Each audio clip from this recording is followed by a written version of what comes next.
A large forest fire has broken out in Russia's Rostov region, Russian media reported. The fire, which quickly spread over thousands of square meters, was caused by the burning of dry grass in the village of Kuleshovka. The blaze started in the reeds and soon reached residential houses in the village. Local residents are trying to put out the fire on their own. More than 20 special vehicles and nearly 60 firefighters have been deployed to the site. No casualties have been reported. Due to the smoke, traffic on a nearby highway has become difficult.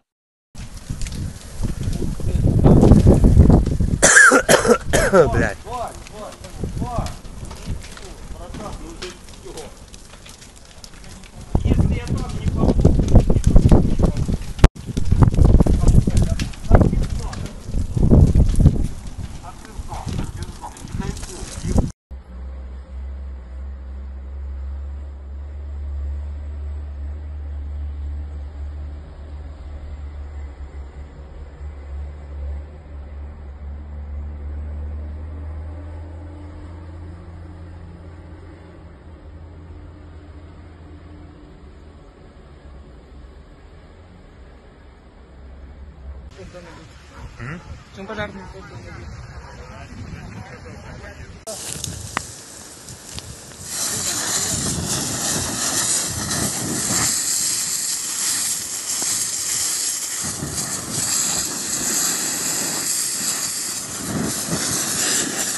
Ukrainian troops launched counteroffensives in recent weeks to retake Russian-held territories in the strategically important Pokrovsk region in eastern Donetsk region, capturing at least 69 Russian soldiers during these operations since early August, Kiev Post has reported. This marked the largest number of Russian troops taken prisoner by Ukraine in over a year. Some reports suggest the number may exceed 100, based on official statements and unit communications reviewed by the Kiev Post. Units from Ukraine's air assault infantry and National Guard have released videos and statements confirming the capture of Russian servicemen.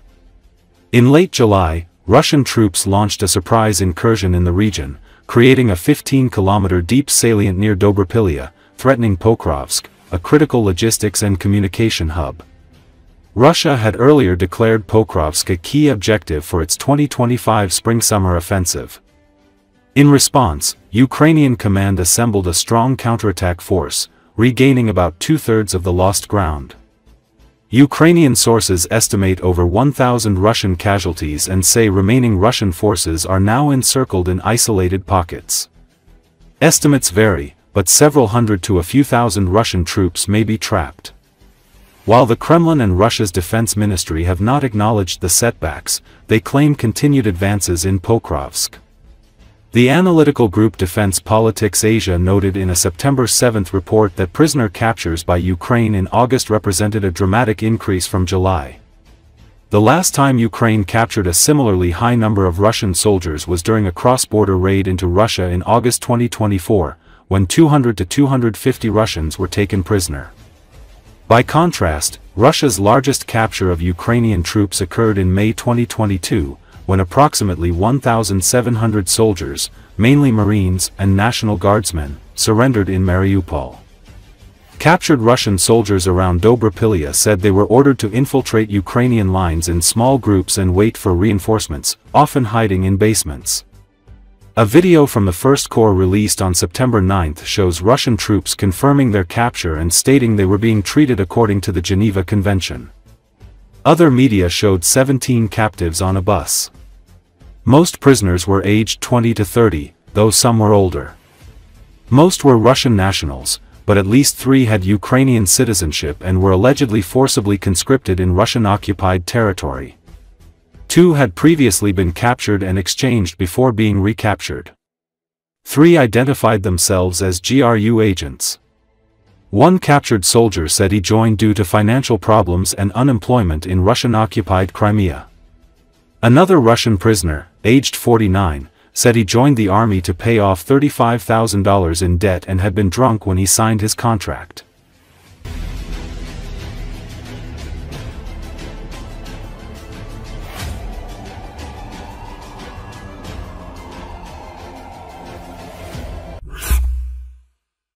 In Russia, gasoline prices have been frozen, which indicates the inability of the Russian government to cope with the shortage of automobile fuel using market methods. This was reported by the Foreign Intelligence Service of Ukraine. According to the SVR, Russia has tightened administrative control over gasoline trading on St. Petersburg Trading Exchange, narrowing the range of price quotes from plus 0.5% to plus 0.1%.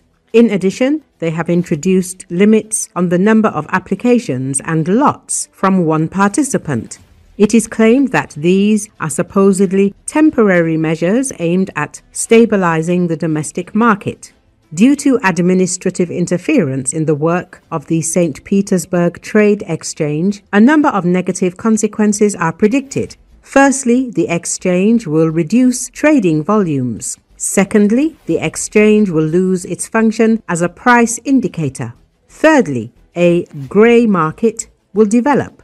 SVR believes that pressure on the fuel market in Russia will increase. The gasoline shortage will become even more noticeable, and the grey market will be of great importance. It should be noted that the gasoline shortage in Russia arose this summer due to the fact that many oil refineries reduced their capacity or stopped working altogether after drone strikes. The Ukrainian armed forces carry out airstrikes on oil refineries in the Russian Federation because they supply fuel to the Russian occupation army in Ukraine. For example, the Ryazan oil refinery lost half of its capacity after the drone attack. In August, it worked at 48% of its usual capacity. This plant plays an important role in supplying fuel to Russian troops. Previously, gasoline shortages were recorded in the Far East and in the temporarily occupied Crimea. However, in September, a number of other regions were added. Ryazan, Nizhny Novgorod, Saratov, Samara, Ulyanovsk, Penza, Rostov, and Astrakhan regions, as well as Kalmykia and Tatarstan.